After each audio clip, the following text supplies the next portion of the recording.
বাজার জেলা রয়েছে, সেই কক্সবাজার জেলায় অবস্থিত শৈবাল সমুদ্র সৈকতের হাজার হাজার এভাবে ঝাউ গাছ পড়ে আছে সমুদ্র সৈকতের পাড়ে।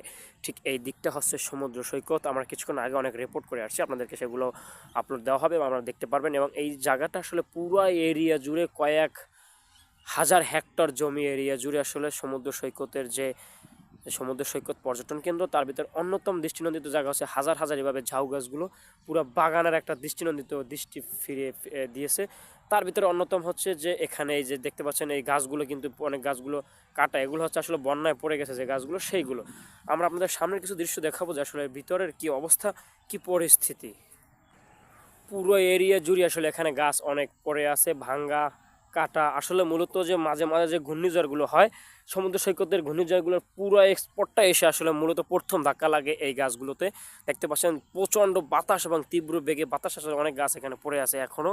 মাঝে মাঝে ঘূর্ণিঝড়গুলোর যে আপনারা দেখতে পাচ্ছেন খবরে যে আসে, সেগুলো আসলে প্রথম সমুদ্র সৈকত থেকে ধাক্কা লাগে আসলে এই গাছগুলোতে। এই গাছগুলো ধাক্কা লেগে গাছগুলোকে দমড়ে মুচড়ে ফেলে দিয়ে তারপরে উপকূলে গিয়ে আঘাত হানে ঘূর্ণিঝড়। তাই এই ছিল এখানকার আজকের সর্বশেষ। দেখা হবে পরবর্তী বিষয় নিয়ে। সবাইকে অসংখ্য ধন্যবাদ।